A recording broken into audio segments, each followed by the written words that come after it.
Olá, meus queridos e amados irmãos, a paz do Senhor Jesus, tudo bem? Começando mais uma aula aqui do seu canal EBD Explicada 2.0. Vamos para mais uma lição para o nosso crescimento espiritual. Eu não sei se você já se sentiu fraco diante de uma grande missão, de uma grande tarefa que Deus colocou em suas mãos. Bom, Paulo também conheceu esse peso. Ao chegar à cidade de Corinto, ele encontrou riqueza, mas também encontrou ali imoralidade e oposição. Ele encontrou também a graça de Deus, a graça que sustenta, que fortalece, a graça que faz permanecer. Na lição de hoje, veremos como Deus encorajou Paulo a não se calar. Estudaremos sua chegada à cidade de Corinto e também a sua parceria ali com Áquila e Priscila. E falaremos um pouco também sobre a rejeição enfrentada ali na sinagoga e o avanço surpreendente do evangelho. Também veremos como o Senhor protegeu seu servo diante de Gálio. Esta aula mostrará uma verdade essencial. Não é a ausência de lutas que sustenta a nossa caminhada, mas é a presença fiel de Deus. Você aprenderá que devemos enfrentar o medo sem abandonar o nosso chamado. Prepare a sua Bíblia, prepare o seu coração para mais uma aula em nome de Jesus. Inscreva-se agora no canal, deixe o seu like, compartilhe esta aula e ative o sino das notificações, tá bom? Vamos juntos para mais uma aula em nome de Jesus? Meus queridos irmãos, o nosso texto de hoje, a nossa lição de hoje é a lição de número 6. Lição de número 6, falando então sobre a suficiência da graça na cidade de Corinto. Hoje nós falamos sobre essa temática tão importante, a suficiência da graça na cidade de Corinto. Lição 6, nosso texto está baseado em Atos capítulo de número 18, verso de número 1 ao verso de número 11, tá bom? E nós vamos ler daqui a pouco esse texto para nossa meditação e também será o texto que nós iremos discorrer aqui ao longo da nossa aula de hoje. Nós contamos também com a sua presença, com a sua participação. Vamos ver como a missão do Evangelho ela cresceu e expandiu em um ambiente totalmente adverso à mensagem do Evangelho. E vamos ver como a graça de Deus sustenta a missão. Deus não apenas salva por meio da graça, mas sustenta a missão por meio da graça. Amém, queridos? Então hoje nós temos o nosso texto áureo, lá em Atos capítulo 18, verso de número 10, que diz assim: porque eu sou contigo, e ninguém lançará mão de ti para te fazer mal, pois tenho muito povo nesta cidade. Três coisas importantes aqui nesta mensagem do texto áureo do verso de número 10 do capítulo 18. Primeiro, a promessa que Deus faz: eu sou contigo. Ou seja, a declaração, Deus está dizendo: eu sou contigo, eu estou presente. Você não vai cumprir esta missão sozinho. Outra é a proteção do Senhor. Deus é quem guarda, Deus é quem livra. E Deus também declara que Paulo não tenha medo, porque naquela cidade há muito povo. Ou seja, a salvação de Deus, a graça de Deus alcançaria muita gente na cidade de Corinto. E aí nós temos, meus irmãos, a nossa verdade prática.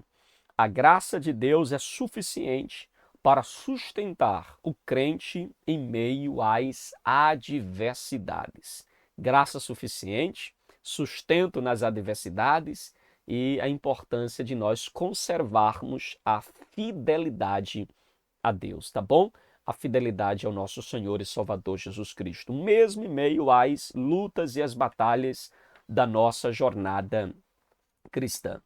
E aí nós temos, meus irmãos, a cidade de Corinto, que é uma cidade supramente desafiadora. Nós temos aqui um Paulo que está fragilizado depois de enfrentar grandes batalhas nas cidades anteriores de Filipos, na cidade de Tessalônica, em Bereia. E nós temos então um Paulo que também passou por grandes apertos, tumultos ali na cidade de Atenas. Então Paulo está chegando à cidade de Corinto, meus irmãos, e a gente verá isso com mais detalhe, bastante fragilizado. Mas Deus o alimenta, o sustenta, mostrando que a sua graça lhe é suficiente, meus irmãos. Isso é muito maravilhoso de se observar e de se ver. E aí nós temos o nosso primeiro ponto da nossa lição, que é Paulo chega a Corinto. E aí você pode acompanhar da sua Bíblia em Atos capítulo de número 18, verso de número 1 ao verso de número 6, onde falaremos sobre Paulo chega a Corinto. Verso 18, verso 18, capítulo 18, verso 1, diz assim: depois disso, deixando Atenas, Paulo foi para Corinto. Meus irmãos, essa mudança parece que é apenas uma mudança geográfica, né? Deixou Atenas, foi para Corinto, mas ela representa, meus irmãos, uma transição importante na missão do apóstolo Paulo. Paulo deixa Atenas, que é o centro da filosofia grega. Paulo chega agora à cidade de Corinto, que é um dos maiores centros comerciais do Império Romano. Então veja, ali ele vai encontrar na cidade de Corinto prosperidade, pluralismo religioso, imoralidade, forte resistência também ao evangelho. Entretanto, meus irmãos, é justamente nesse ambiente que a graça de Deus manifestará a sua suficiência. O nosso primeiro ponto está organizado em 3 verdades centrais. Primeira verdade: Corinto, riqueza material e miséria espiritual. Meus queridos irmãos, Corinto era a capital da província romana da Acaia. A sua localização era muito estratégica. A cidade ficava próxima ali aos portos da Cencreia e Lequeu, ou seja, ali tinha mercadorias, comerciantes, marinheiros e viajantes passavam também por aquela região. Corinto, meus irmãos, diga-se de passagem, era uma cidade muito rica, movimentada e era uma cidade cosmopolita. Mas a sua prosperidade econômica, infelizmente, não produziu saúde espiritual. Corinto tem saúde econômica, mas não tem saúde espiritual. A cidade tornou-se conhecida, meus irmãos, não pela sua moralidade ou pela sua vida espiritual, mas ela é conhecida por causa da sua decadência moral. Há uma expressão que é o acrocorinto, que dominava ali a paisagem, não é assim? Ou seja, o acrocorinto dominava a paisagem, era um templo que ficava no alto de um monte. Então, naquele monte havia ali um templo dedicado a várias divindades pagãs, mas o Acrocorinto ali era mais conhecido, era mais famoso por causa da deusa Afrodite. Ou seja, a religiosidade coríntia, meus irmãos, misturava ali culto, sensualidade, exploração. A corrupção moral era bastante conhecida, inclusive tem um verbo muito comum que era citado na cidade de Corinto, que era corintianizar. Não tem nada a ver com os torcedores do time Corinthians, tá bom? Mas a expressão corintianizar era usado como sinônimo de viver de maneira imoral, indecente, entende? Lascívia. Paulo, portanto, quando chega, ele não encontra ali um campo missionário tranquilo, fácil, sabe, de pregar o evangelho. Não, ele entrou numa cidade onde o pecado, meus irmãos, havia sido normalizado. Pecado na cidade de Corinto era normalizado, mas Paulo não olhou para Corinto apenas como uma cidade perdida. Paulo, ele olhou para a cidade de Corinto como um campo missionário a ser alcançado. E aqui vale ressaltar uma verdade dita pelo pastor John Stott. Ele ressalta que o evangelho não deve fugir dos centros de influências. Pelo contrário, o evangelho deve penetrá-lo com a verdade, entende? Não é porque um grande centro econômico imoral, sujo, podre moralmente, que a gente deve se privar de pregar o evangelho, de levar a mensagem do evangelho para aquele local. Não. Decadência moral, pluralismo religioso, não deve nos privar de comunicar e de pregar a mensagem do evangelho.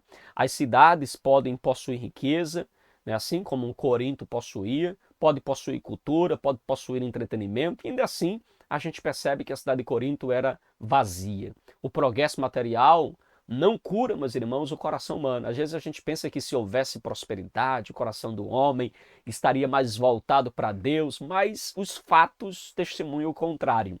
Há muitas pessoas que têm prosperidade material, cidades extremamente ricas, mas que infelizmente vivem vazia de Deus, de Cristo e do Espírito Santo. Somente Cristo pode realmente, meus irmãos, preencher o nosso coração, Somente Cristo pode realmente transformar a nossa vida espiritual. Então não é riqueza que transforma, não é bens materiais que transforma. Amém? Tranquilos? Uma segunda verdade que nós temos também é o temor humano e a dependência da graça. Meus irmãos, quando Paulo chegou a Corinto, ele não estava emocionalmente indiferente, sabe? Quando a gente olha para a primeira carta de Paulo aos Coríntios, capítulo 2, verso 3, o próprio apóstolo Paulo vai declarar ali que ele diz assim: eu estive convosco em fraqueza, em temor e em grande tremor. Meus irmãos, essas palavras de Paulo é muito forte. Essas palavras revelam a humanidade do apóstolo. Paulo, ele era um homem de fé, mas também era um homem de medo, meus irmãos. Ele sentia medo, sentia. Paulo tem os mesmos sentimentos que nós. Às vezes a gente olha para os grandes homens da Bíblia, como o apóstolo Paulo, Moisés, Abraão, Elias, e a gente pensa que eles eram super-heróis, homens imbatíveis, homens que não tinham medo, homens que não tinham as dificuldades comuns que nós também temos. Mas veja que ele carregava as marcas das perseguições anteriores. Paulo, meus irmãos, também teve medo. Quando ele chega na cidade de Corinto, ele está realmente em temor e tremor, como ele descreve aqui na sua carta. Por quê, meus irmãos? Se você vê o caminho que Paulo já trilhou, por exemplo, o que é que acontece com Paulo em Filipos? Em Filipos, Paulo foi espancado, foi humilhado, lançado na prisão. Depois ele vai para Tessalônica. Em Tessalônica ele enfrentou tumulto. Depois ele vai para Bereia. Em Bereia ele foi perseguido novamente. E além disso, meus irmãos, Paulo trazia também no coração as preocupações com as igrejas que ele havia plantado ao longo da sua jornada missionária. Então Paulo trazia consigo isso. Paulo não chega como um herói autossuficiente, não. Paulo não chega em Corinto como um super-homem, não. Ele chega ali fraco, temeroso, consciente de suas limitações. Mas perceba uma coisa, a sua fraqueza não cancelou a sua chamada. Pelo contrário, a fraqueza de Paulo aprofundou sua dependência de Deus. Ele reconhece que depende ainda mais do Senhor. E aqui vale uma observação feita pelo o escritor e comentarista bíblico F.F. Bruce. Ele diz que a eficácia do evangelho não estava em sua presença pessoal, não, mas estava no poder de Deus, que operava por meio da mensagem, da pregação do evangelho. Compreende? Meus irmãos, Paulo deixa isso muito claro na sua carta aos Coríntios e que ele não confiou em eloquência humana, ele não chegou para os irmãos ali com sabedoria humana, eloquência humana, não, não. Ele decidiu anunciar Cristo Jesus e este crucificado. Ou seja, aqui está uma lição muito preciosa. Sentir medo não significa que nós perdemos a fé. O problema é você permitir, meus irmãos, que o medo ele nos faça recuar. O problema é você permitir que o medo venha te dominar. E aí você vê que a graça suficiente também não torna o seu servo invulnerável. Não, a graça sustenta o servo. O servo vulnerável é sustentado pela graça, para que ele continue obedecendo, mesmo em meio às dificuldades, às lutas, às batalhas do campo missionário, compreende? E aí nós temos uma terceira verdade, o início do evangelho e a oposição na sinagoga. Meus irmãos, em Corinto, Paulo encontrou um casal que vai abrilhantar a sua missão ali, Áquila e Priscila. Eles haviam saído também de Roma, não estavam enfrentando nada fácil, viu? Porque havia um decreto ali de Cláudio que expulsava os judeus da cidade de Roma. Então, eles vão para a cidade de Corinto, ele encontra o apóstolo Paulo, e como eles possuíam o mesmo ofício, Paulo passou a trabalhar com eles, conforme a gente vê em Atos capítulo 18, versículo de número 3, que nos informa que eles fabricavam tendas. Paulo trabalhava durante a semana e diz a Bíblia que aos sábados Paulo anunciava o evangelho na sinagoga. Meus irmãos, olha que equilíbrio importante o texto aqui nos mostra. Ele sustentava-se com as suas mãos, mas não abandonava a sua missão de pregar o evangelho. O trabalho não era um obstáculo para o ministério de Paulo. Hoje, muitas vezes, a gente quer usar o trabalho como obstáculo para a gente cumprir a chamada e a vocação de Deus. Mas Paulo não via assim. Paulo trabalhava durante a semana e pregava nas sinagogas aos sábados. Ou seja, o trabalho era parte da providência de Deus. Áquila e Priscila se tornaram, então, seus cooperadores ali fundamentais na pregação também do evangelho, ok? Então, com a chegada também de Silas e Timóteo a Corinto, Paulo agora vai dedicar-se mais intensamente à pregação da palavra. Seu anúncio era muito claro, a mensagem de Paulo era muito clara. Paulo anunciava Jesus, Jesus o Cristo, ou seja, o Messias prometido que havia vindo ao mundo, que morreu pelos nossos pecados, que ressuscitou dentre os mortos, que oferece salvação a todos aqueles que creem. Esta era a mensagem principal do apóstolo Paulo. Contudo, meus irmãos, muitos judeus que estavam ali na cidade, eles resistiram, eles blasfemaram. Então Paulo sacudiu as suas vestes, como diz aqui no texto. Esse gesto de sacudir aqui simboliza um gesto de responsabilidade encerrada. Ele havia anunciado a verdade, havia pregado o evangelho, mas como os judeus ali na cidade de Corinto haviam rejeitado a mensagem, Paulo agora ele não abandona a cidade de Corinto, não abandonou a sua missão em Corinto, mas Paulo mudou o campo de atuação, mudou a área de atuação. E aí, o Ario Isbe, ele nos lembra que uma porta fechada não significa o fim da missão. Amém? Uma porta fechada não significa o fim da missão. Às vezes, meus irmãos, escute isso, viu? Às vezes, Deus ele fecha um ambiente específico para abrir um alcance maior, para abrir uma porta maior. Tem momento que Deus fecha uma janela porque Deus quer te colocar numa porta, entende? Então, cuidado em achar que porque uma porta se fechou, uma janela se fechou, a sua missão encerrou. Não, às vezes Deus está querendo que você mude apenas de estratégia ou de ambiente, ok? Tranquilos? E agora nós iremos para a aplicação também da nossa lição aqui no ponto de número 1, tá bom? A lição. Quais lições a gente pode extrair aqui antes da gente avançar para o ponto de número 2? Vamos ver aqui algumas lições importantes para o nosso crescimento espiritual. Primeira aplicação que a gente pode fazer, e você que é professor, você que é aluno, não se esqueça de aplicar isso também aos seus alunos, tá bom? Primeira aplicação, não permita que o ambiente determine a sua fidelidade. Quando Paulo chegou na cidade de Corinto, meus irmãos, uma cidade imoral, uma cidade pluralista, uma cidade mergulhada. Meus irmãos, olha o culto à deusa Afrodite ali na cidade de Corinto, meus irmãos, o culto a ela envolvia cerca de 1000 prostitutas cultuais, prostitutas do culto. Já imaginou? Então, Paulo, ele não deixou, não permitiu que aquele ambiente determinasse a sua fidelidade. Corinto era, de fato, moralmente corrompida, estava na miséria espiritual, mas Paulo continuou pregando o evangelho mesmo nesta cidade. Você também pode viver em santidade, pregar o evangelho em ambientes extremamente difíceis. Tranquilo? Você pode. A segunda lição que a gente tem aqui, meus irmãos, nesse ponto de número primeiro, nesse ponto 1 da nossa lição, a segunda lição que a gente tem aqui é reconheça as suas fraquezas, reconheça a sua dependência da graça de Deus. Não esconda seus medos, não esconda. Às vezes a gente quer andar fazendo a obra de Deus como se a gente fosse um super-herói. A gente não é. Não esconda seus medos. Pastor, e o que é que eu faço com os meus medos? Leve-os ao Senhor. A fraqueza entregue a Deus, meus irmãos, torna-se então um espaço para o poder de Deus agir em nós. Compreende? A terceira lição que a gente aprende aqui é permaneça fiel diante da rejeição daqueles que estão à sua volta. Nem todos que estão à sua volta vai aceitar a mensagem que Deus colocou nos seus lábios.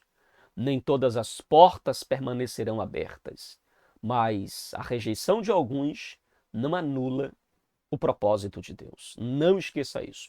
Não é porque alguns estão rejeitando, estão desprezando, que isto vai anular o propósito de Deus para a sua vida. Não anula. Amém, meus queridos? Tranquilos? Então, meus irmãos, Paulo chegou a uma cidade poderosa, mas espiritualmente doente. Paulo chegou fraco. mas chegou sustentado pela graça.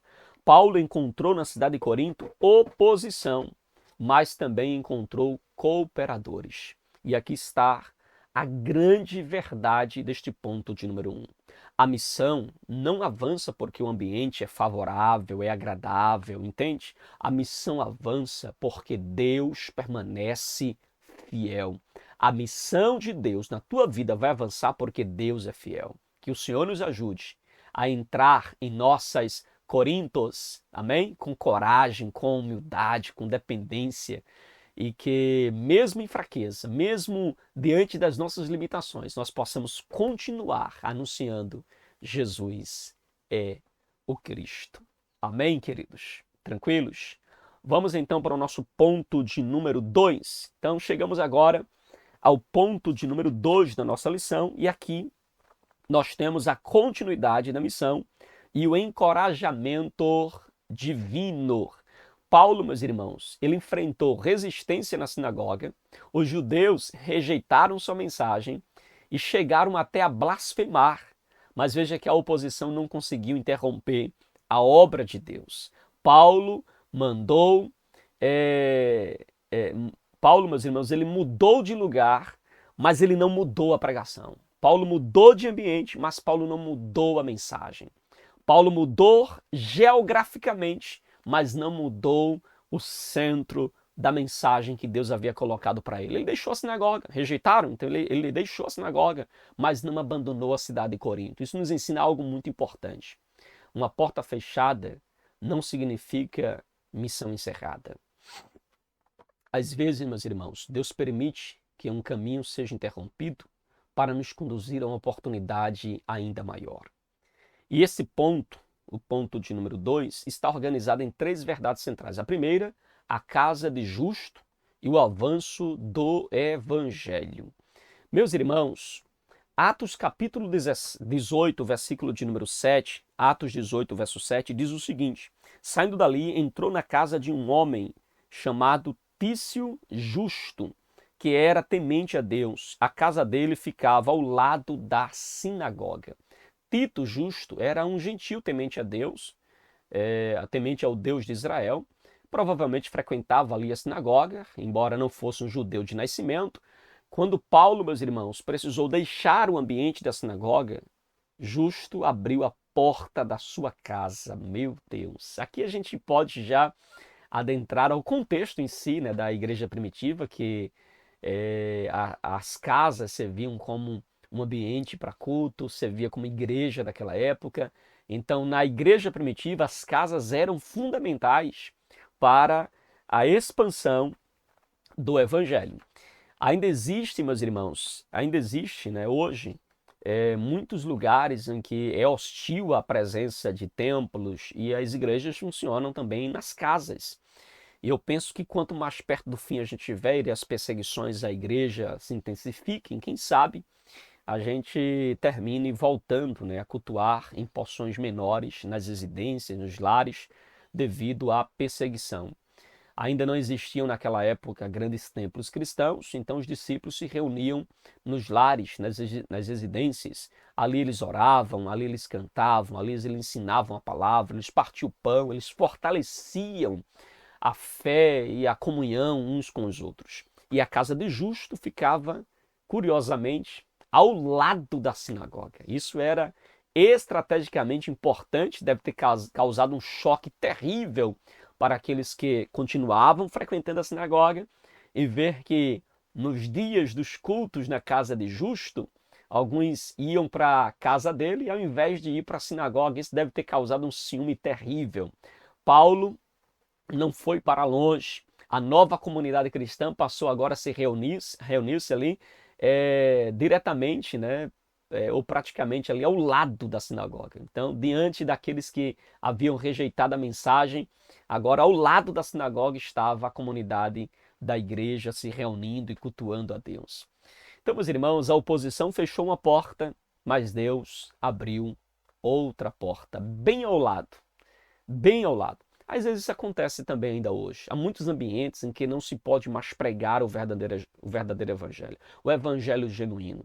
E Deus termina abrindo outras portas bem ao lado daquela ali, para que o evangelho genuíno seja pregado, para que a obra de Deus continue avançando. E o resultado foi extraordinário, meus irmãos. O verso de número 8 diz que Crispo, o chefe da sinagoga, creu no Senhor com toda a sua casa. Também muitos dos coríntios, ouvindo, creram e foram batizados.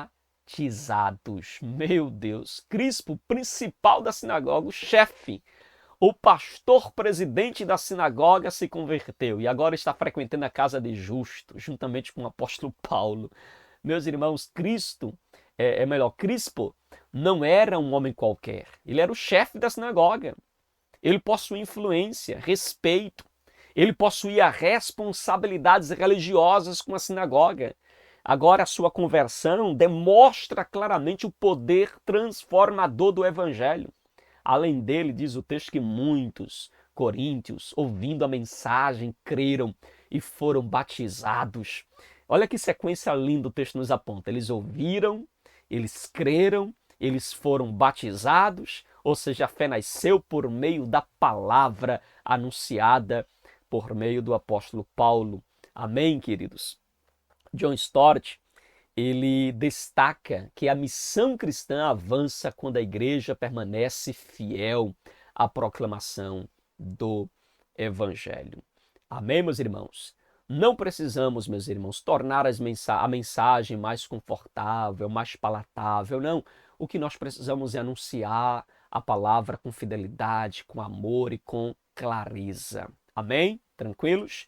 O nosso segundo subponto do ponto 2 diz o seguinte: o medo do apóstolo e a palavra que fortalece. Meus irmãos, apesar das conversões, ainda havia um temor no coração do apóstolo Paulo. Paulo ainda sentia medo. Os frutos da missão não eliminaram a sua fragilidade. A oposição continuava crescendo, por isso o Senhor, ele teve que aparecer em visão a Paulo durante a noite para declarar a Paulo que ele não estava sozinho. E Deus disse para ele na visão: não temas, mas fala e não te cales. Oh, glória! Meu Deus! No texto original, meus irmãos, essa expressão, não temas, ela pode transmitir a ideia de pare de continuar temendo. Pare de deixar o temor crescer no seu coração. Isso revela, meus irmãos, que Paulo, ele estava realmente amedrontado. Veja que Deus, ele não o repreendeu por sentir medo, porque o medo é natural ao ser humano, mas Deus o fortaleceu para que o medo não viesse controlar as decisões do apóstolo. E em seguida o Senhor ordenou a ele: fala e não te cales. Paulo, meus irmãos, não deveria permitir que a hostilidade da cidade silenciasse a sua voz. Porque o medo dizia para Paulo: parem. Deus dizia: continue falando. A oposição da cidade dizia: você está sozinho, Paulo. Mas Deus dizia: eu sou contigo. Essa promessa não significava ausência de conflitos, mas significava a presença de Deus em meio aos conflitos. F.F. Bruce, ele diz o seguinte: que a segurança de Paulo não estava nas circunstâncias, mas na companhia do Senhor. A segurança de Paulo estava na presença de Deus com ele, compreende? Meus irmãos, Deus também prometeu a Paulo proteção. Deus disse para ele: ninguém, Paulo, lançará a mão de ti para te fazer mal. E acrescentou: tenho muito povo nesta cidade. Eita glória!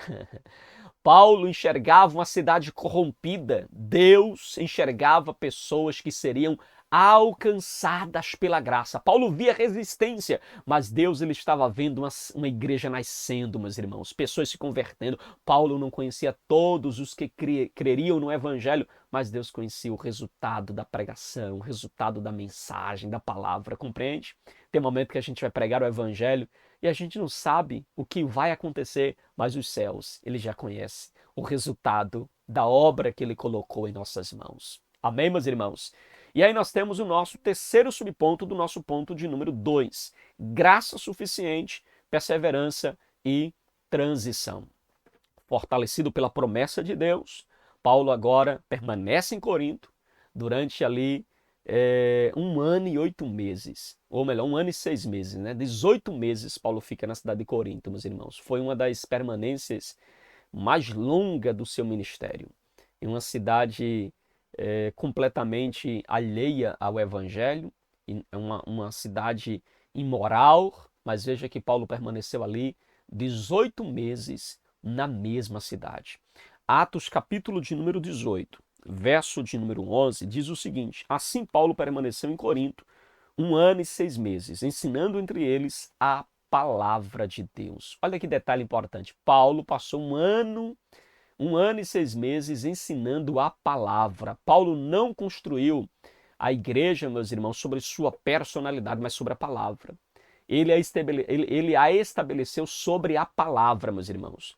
Então veja que a visão divina não conduziu Paulo à passividade, mas conduziu Paulo à perseverança. Deus prometeu estar com Paulo. Paulo respondeu permanecendo, pregando, ensinando a palavra de Deus. A graça, meus irmãos, não substitui a responsabilidade humana. Pelo contrário, a graça capacita a cumprir essa responsabilidade.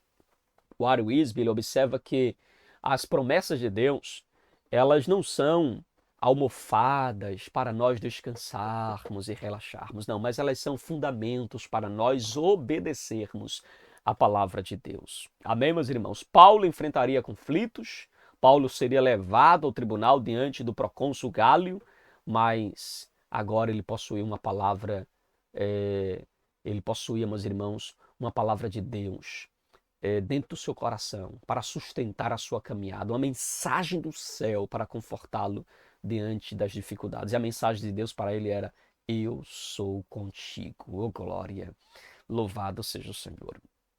Queridos irmãos, quais são as aplicações que a gente pode extrair aqui deste ponto de número 2 para nós aplicarmos em nossa vida, para você, professor, levar também os seus alunos?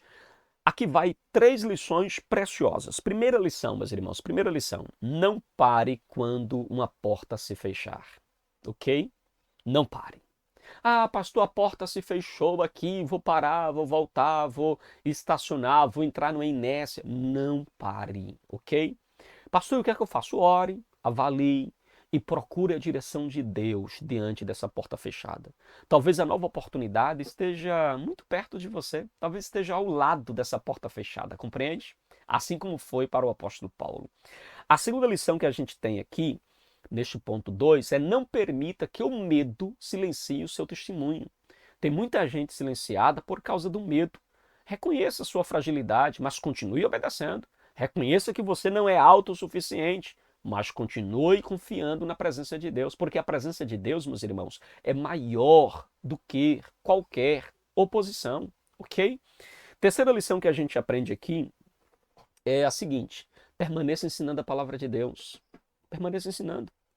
Experiências emocionais são importantes, mas uma igreja saudável, ela é consolidada pela verdade bíblica, ensinada com fidelidade, com perseverança. Então, firme-se na palavra e continue ensinando a palavra de Deus. Amém? Tranquilos?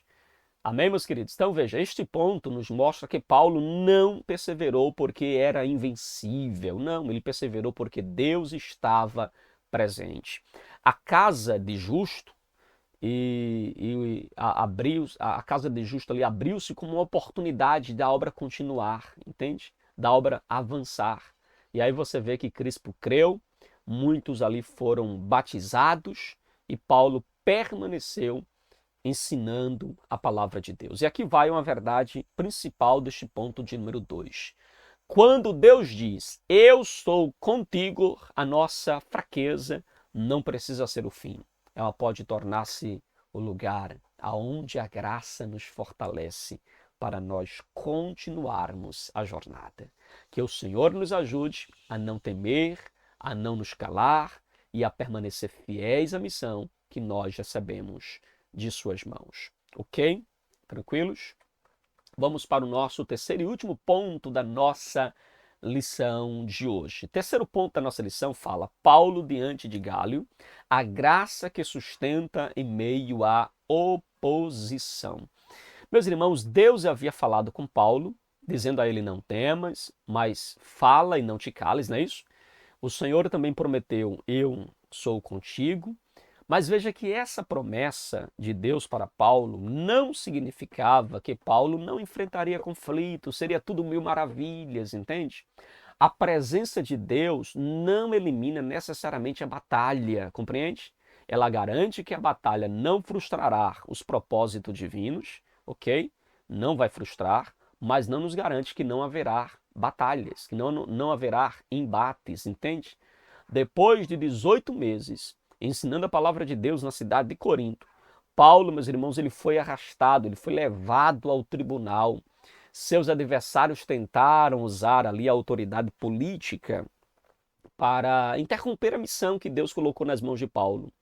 Porém, meus irmãos, aquilo que parecia uma grande ameaça tornou-se então uma demonstração da soberania de Deus. E este ponto está organizado também em três verdades centrais. Primeiro, a acusação dos judeus e a proteção divina. Atos capítulo 18, verso de número 12, diz o seguinte, meus irmãos: quando Gálio era procônsul de Acaia, os judeus, de comum acordo, olha, havia um motim, sabe, organizado para poder prejudicar Paulo, se levantaram contra Paulo e levaram ao tribunal. Olha que interessante, queridos. Eles levaram Paulo ao tribunal para condenar Paulo, para tentar incriminar Paulo, para interromper a mensagem do evangelho. Eles foram unânimes nisso. Na época, Gálio era o governador romano da província da Acaia. Esse Gálio aqui era o irmão, né, do filósofo romano Sêneca, e ele exercia também uma função muito importante na administração eh, do Império Romano, que era ali administrar a Caia. Os judeus, eles perceberam que não conseguiam silenciar Paulo, certo? Por meio dos debates religiosos ou por meio de uma certa pressão sobre Paulo. Aí eles mudaram então a sua estratégia para atingir o apóstolo Paulo. Eles levaram o apóstolo diante da autoridade civil. E a acusação deles foi esta, meus irmãos. Olha o que diz o verso de número 13. Dizendo: este homem quer persuadir as pessoas a adorar a Deus de modo contrário à lei. Meus irmãos, olha que interessante aqui a colocação destes homens. Ele diz contra a lei. Paulo estava levando as pessoas a um modo de vida contra a lei. Meus irmãos, a expressão contra a lei aqui ela foi usada de uma forma propositalmente ambígua, porque eles queriam que Gálio entendesse que Paulo ele estava violentando a lei, a legislação romana, entende, a lei romana. Se o procônsul considerasse o cristianismo como uma religião ilegal, a missão de Paulo poderia sofrer uma severa perseguição. Paulo estava prestes ali a apresentar a sua defesa, mas antes mesmo que Paulo viesse a falar diante de Gálio, Gálio rejeitou a acusação. Ele afirmou que se houvesse algum crime ou uma grave injustiça, ele ouviria o processo, mas como a discussão envolvia apenas palavras, nomes e questões da lei judaica, ele não julgaria aquele caso. E aí a Bíblia diz que ele expulsou os acusadores do tribunal. Observe algo aqui fantástico, algo aqui maravilhoso. Paulo não precisou pronunciar uma única palavra. Deus ele usou o governador pagão para preservar o seu servo. F.F. Bruce ele vai destacar que a decisão de Gálio teve importância para o avanço da missão cristã naquela região. Por quê, meus irmãos? Que na prática o procônsul tratou o movimento cristão como uma questão de algo assim interna, entende? Tratou como uma questão interna do ambiente religioso judaico, não como algo assim de relevância para Roma, entende? Então isso oferece uma certa liberdade para a continuidade da pregação. E aí a gente vê que a promessa de Atos 18:10 estava sendo cumprida. Ninguém lançará mão de ti para fazer mal. Deus estava cumprindo essa palavra na vida de Paulo. Paulo foi levado ao tribunal, mas não foi condenado. Foi acusado, mas não foi silenciado. A oposição se levantou, mas Deus continuou governando a trajetória e a missão na vida do apóstolo Paulo. Compreende? Meus queridos irmãos, vamos agora então para o ponto de número 2, o subponto de número 2 do nosso ponto de número 3, o espancamento de Sóstenes e o alcance da graça. Em Atos capítulo de número 18, verso de número 17, registra um acontecimento difícil, um momento muito difícil. A Bíblia diz que no verso 18 é o seguinte: olha o que fala o verso de número 17, do capítulo 18. Então todos agarraram Sóstenes, o chefe da sinagoga, e começaram a espancá-lo diante do tribunal. Gálio, todavia, não se incomodava com estas coisas. Então, meus irmãos, o que é que nós temos aqui? Sóstenes está sendo aqui ferido. A Bíblia diz que Sóstenes ocupava uma posição de liderança ali na sinagoga. O texto não explica aqui para a gente claramente quem o espancou, nem qual foi a motivação pela qual ele foi espancado. Ele pode ter sido atacado por uma multidão hostil aos judeus. Também é possível que os próprios judeus eles tenham se voltado contra ele pelo fracasso da acusação referente ao apóstolo Paulo. Precisamos, claro, ficar aqui no que o texto diz, ou seja, respeitar o silêncio bíblico, não devemos afirmar o que o texto não esclarece. O que sabemos é que Gálio não demonstrou interesse em interromper a agressão, o texto deixa muito claro isso, e esse detalhe revela a frieza da justiça humana. Gálio, ele impediu uma condenação injusta contra Paulo, mas ele permaneceu indiferente ao sofrimento de Sóstenes. Então veja que as autoridades humanas, elas podem acertar em uma decisão e podem falhar moralmente em outra. Mais tarde, meus irmãos, lá em 1 Coríntios, capítulo de número 1, versículo 1, Paulo menciona um homem chamado Sóstenes como nosso irmão. Não podemos, claro, afirmar com certeza que se tratava da mesma pessoa, entretanto, meus irmãos, essa é uma possibilidade comentada por muitos intérpretes da Bíblia de que seja a mesma pessoa. Caso seja o mesmo homem, nós temos aqui uma extraordinária demonstração do alcance da graça, meus irmãos. Um líder ligado ali à sinagoga, possivelmente à oposição, ele teria então se tornado um irmão e cooperador do apóstolo Paulo. O Warren Wiersbe, ele destaca que o evangelho é poderoso para transformar inimigos em irmãos. O evangelho é poderoso para transformar inimigos em irmãos. A graça alcançou Saulo de Tarso, poderia também alcançar Sóstenes, meus irmãos. Isso nos lembra que ninguém está longe ou distante demais para ser transformado por Cristo. A mesma graça que alcançou Paulo, alcançou Sóstenes e alcançou tantos outros ao longo da história da igreja. Ok? E agora nós chegamos então ao nosso terceiro subponto do nosso ponto de número 3, a suficiência da graça na experiência de Paulo. Meus irmãos, em Corinto, Paulo experimentou a suficiência da graça de maneira muito concreta. Ele chega à cidade em fraqueza, temor e grande tremor, como ele diz lá na sua primeira carta. Enfrentou a rejeição na sinagoga, ele foi ameaçado pela oposição, ele acabou diante de um tribunal, contudo, em cada etapa Deus permaneceu dizendo: eu estou contigo, Paulo. Ou seja, a graça suficiente não poupou Paulo das acusações, mas a graça suficiente o impediu, ou seja, impediu que as acusações destruíssem a missão de Deus na vida de Paulo. Não evitou que ele fosse levado ao tribunal, mas transformou o tribunal em um cenário de proteção divina. E anos depois, meus irmãos, o apóstolo Paulo ele vai escrever lá na sua segunda carta, ele diz assim: a minha graça te basta, porque o meu poder se aperfeiçoa na fraqueza. A palavra basta no texto transmite a ideia de algo assim plenamente suficiente, entende? Plenamente suficiente. A graça de Cristo não é um auxílio parcial, ela é suficiente para sustentar o crente em toda e qualquer circunstância. John Stott, ele ressalta que a fraqueza humana reconhecida torna-se então ocasião para a manifestação do poder divino. Meus irmãos, Paulo não permaneceu firme porque ele era emocionalmente invulnerável, sabe, era um super-homem. Não, ele permaneceu porque a graça de Deus o sustentou em toda a sua jornada. Amém, meus irmãos? E esta mesma graça repousa sobre mim e sobre você. E aqui nós vamos para a lição, né, as lições desse ponto de número 3. Primeira lição, meus irmãos, que a gente pode aplicar ao nosso coração. Confie na soberania de Deus. Quando você for acusado injustamente, confie, Deus é soberano. Não responda com desespero, não responda com vingança. Mantenha sua consciência limpa diante do Senhor, entregue a sua causa nas mãos do Senhor, porque Ele é o reto juiz que não deixará passar despercebido. Amém?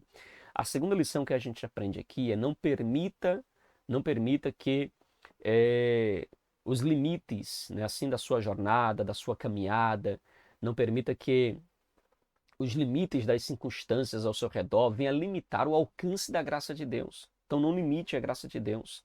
Não é porque alguém é chefe de uma sinagoga e que faz oposição à mensagem do Evangelho que Deus não pode alcançar. Não é porque alguém está distante, sabe, coração petrificado, endurecido, a graça não possa tocá-lo. Então não limite o alcance da graça de Deus. A pessoa que hoje ela se opõe ao Evangelho, ela resiste ao Evangelho, ela pode amanhã tornar-se um irmão em Cristo Jesus. Continue orando por ela, continue testemunhando a mensagem para ela, continue anunciando a verdade de Deus com amor e você com certeza viverá e verá a graça de Deus salvando e libertando essa pessoa, tá bom? E a terceira lição, não confunda a graça suficiente com vida sem problemas, ok? Não confunda isso. Tem pessoas que pensam que a graça de Deus é suficiente, a minha graça te basta, a graça é suficiente, então não terei problema, não.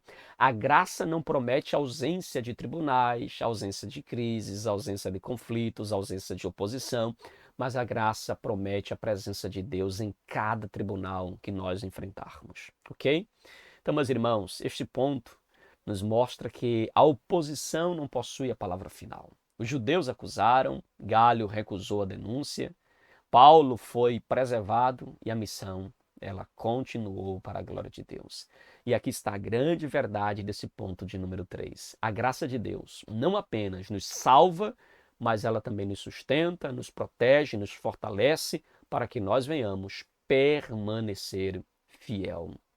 Amém, meus irmãos? Que o Senhor nos ajude a confiar em sua presença e que, diante de qualquer oposição, possamos então declarar com fé. A luta pode ser grande, a acusação pode ser intensa, mas a graça de Deus continua sendo suficiente. Amém, queridos? Tranquilos? Então, meus irmãos, chegamos ao finalzinho de mais uma aula para a glória de Deus. Aprendemos hoje que a graça de Deus é suficiente em toda a adversidade. Paulo chegou fraco, mas permaneceu fiel. Enfrentou rejeição, medo e acusações. Mesmo assim, meus irmãos, não abandonou sua missão. Deus abriu portas, fortaleceu seu coração e confirmou sua presença no caminho. Durante esta semana, lembre-se desta verdade. As dificuldades não anulam o chamado. Quando o medo tentar paralisar você, silenciar você, confie na presença fiel do Senhor. Continue falando, continue servindo, continue perseverando. Permaneça firme no estudo das Escrituras. Uma vida cristã saudável, ela cresce, meus irmãos, quando a palavra de Deus orienta cada decisão, tá bom? Então, uma vida cristã saudável, ela cresce quando você coloca a palavra de Deus para guiar cada decisão da sua vida. Amém, queridos? Que Deus em Cristo abençoe grandemente a sua vida, em nome de Jesus.